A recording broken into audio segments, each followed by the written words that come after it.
Alright, so today we are finally getting around to actually talking about the new Resurrected characters. They've been out for a couple days now, and usually I talk about them all in one video, but in this case, since this is a kind of a rare situation where these resurrections are actually pretty good in my opinion, I feel like they deserve their own video. So because of that, today we're going to be actually focusing mainly on KENPACHI and talk about his upgrade and also showcase him in something like IT, for example. Now, as of right now, I do have KENPACHI at level 10 SP, level 10 focus, and also do have him at T20, so we have given him the additional 25% full stamina damage and also long stride, because why not? Now, the way I want to do this resurrection showcase is try out the character before he actually resurrects to see the difference that this resurrection does actually make. And in this case, as we all know what he picks up in his resurrection, we know it's going to be a pretty big difference. Alright, so of course the best way to showcase this character is Inheritance Trials, but unfortunately he doesn't have Killer, nor does he actually inflict stats on it, so it's not really ideal here, but it's still single player content, so it shouldn't be that bad. And what we are seeing here is, again, the biggest problem with this character, the lack of Sprinter +1, right? That's the big thing that you'll notice when actually playing with this character.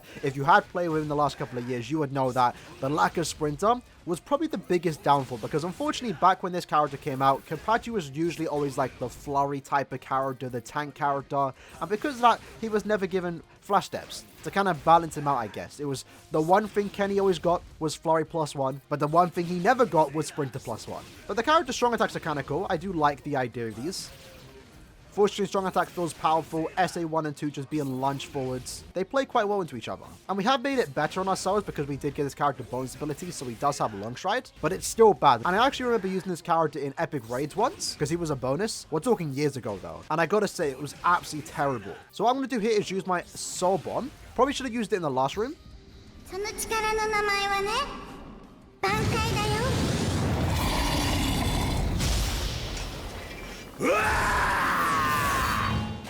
And this is what makes the character really special, because he is a transforming character. Again, I probably should have used it in the room before, but he does transform, gets all his strong attacks back, and just look at this model. It's so cool. And then the visuals also just get even better. And we actually just one-shot our SA3 there. It's such a cool mechanic that I really wish KENPACHI would bring back, or at least maybe put on some of the newer characters. And if we ever do get a new KENPACHI from the 1000-year Blood War arc, I wouldn't mind it just being in his Bankai form. It would lose the speciality of it being a transformed character, but they can also just do another transform one later down the line. But that was basically the pre-resurrection run. We've got a minute and 39-second clear time. Definitely what I did notice there was the lack of flash steps were kind of annoying. Even with the long strider, it meant that in certain situations I was actually getting paralyzed. The lack of damage was also there, and also the range. So let's actually resurrect the character right now. So I guess this is actually a good way to actually demonstrate the transform mechanic, because all you can just do now, if the boss actually stays alive, we use our SA3 into the SA2. Let's just Soul Bomb. Well, it killed anyway, so we didn't even get to use our strong attacks after anyway. Yes, sirree! Look at that absolute beast. It still hits different seeing the red stars on these characters, man. Alright, so what we are seeing here now when the character is resurrected is already just better mobility, right? With that extra flash step that we have now, we have 2 flash steps. We're basically on par with basically every other character in the game. It's great in my opinion. At the same time, we did pick up a pretty good damage increase and also range increase, thanks to the fact that we now have an additional 20% Berserker, 16% more damage when at full stamina, and also 20% Havoc, so our range on our attacks are also a bit larger too. It's great. Now, the one thing this character does like even nowadays is the actual built-in recharge, but mine does have access to a lot of 14% recharge links, so it's not too bad. What we have right now on our KENPACHI is free 14% strong attack recharge cooldowns, and it's not too bad, honestly.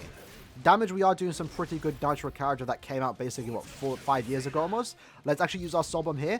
Didn't really need to because our strong attacks were still there, but it's fine because now we get to showcase this character when he is actually transformed. And remember, transforming does increase the damage he can do, so this actually isn't really too bad. It's quite fun. The only thing that's annoying right now is the paralysis, unfortunately.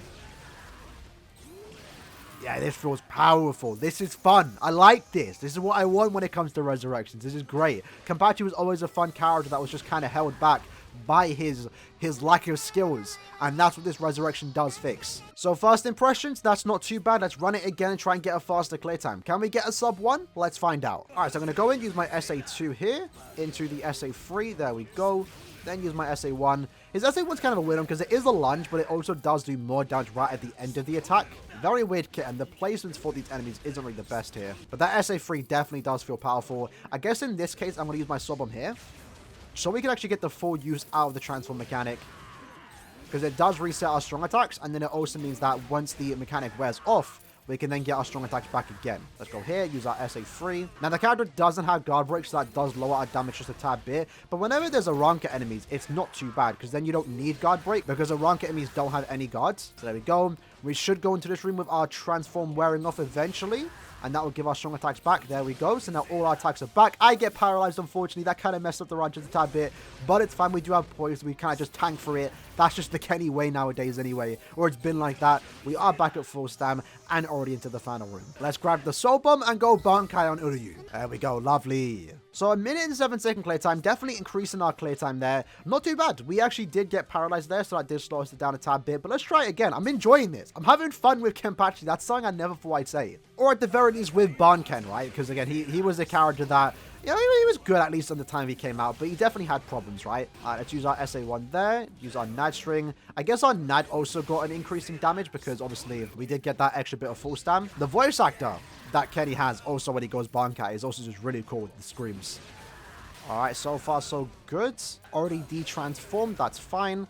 Let's use our Nad string here, and then use our SA1 there into a lunge. Pretty good usage of that SA1, honestly. And then already to the final room. Grab that soul bomb, and then there we go. So pretty smooth gameplay. You definitely have to use that transfer mechanic to speed up the process, which kind of makes up for the fact the character doesn't have built-in recharge, and I'm fine with it. And we literally just got a 1 minute clear time, so that was kind of our goal, so that's actually quite impressive, considering the character doesn't have killer. If you're ever playing a quest where there's, you know, a rank at enemies, it's actually going to be some quite fun and enjoyable gameplay for the most part. And like I said, the fact that he doesn't have recharge is actually perfectly fine with me, because he did need it, but at the same time, we also needed the link more, because his current link right now is 20% strong attack damage with an additional 16% full stamina. And that's a really powerful soul trait that the mind attribute really did need, in my opinion.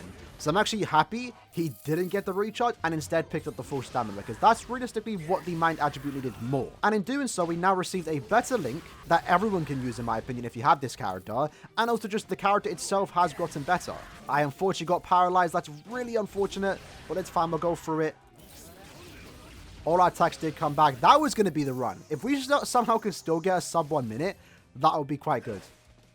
I somehow missed it. I'm choking it. This was the run. This was the run and we choked it. If I didn't get paralyzed there, or if I didn't just miss the soul bomb right at the end, that actually would have been a sub 1 minute. But yeah, overall, that's basically my first impressions on the resurrected version of KENPACHI.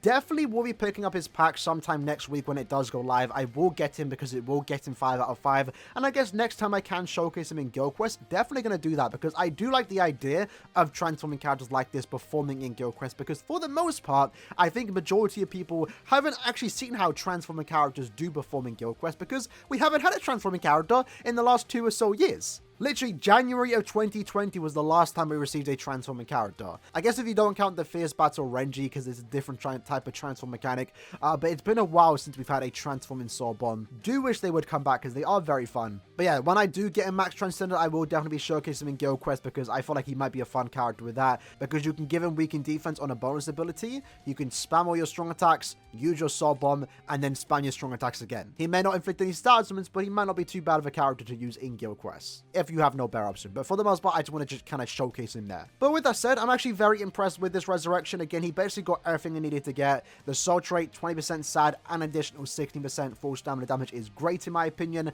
At the same time, for those that care, in Arena, he's always been a very good link for the mind attribute, offering that additional 7% recharge with the 45 spiritual pressure. So at least if you take this character into Arena, which he is actually somewhat usable now in Arena. Not like super amazing, but way more usable now, because he was given that extra bit of range, damage, and mobility. He gets the recharge in there, so it's not too bad. So very good link, and again, just picked up the most important things: 20% havoc, 20% more strong attack damage, and also the additional full stamina damage. So that's overall what you want to see when it comes to resurrections. Resurrections in this game don't make characters magically OP, but in this case, it made the character better, and I feel like it made him more enjoyable, and that's why I did get him to T20, game level 10 SP, level 10 focus, because I think he's worth it. I'm having fun playing with him, definitely gonna be trying him throughout the next week, and definitely will showcase him again on the channel when we do get him max transcended. With that said, let me know in the comments below what you lads think about this KENPACHI, and I'll see you lads next time. Take care and peace.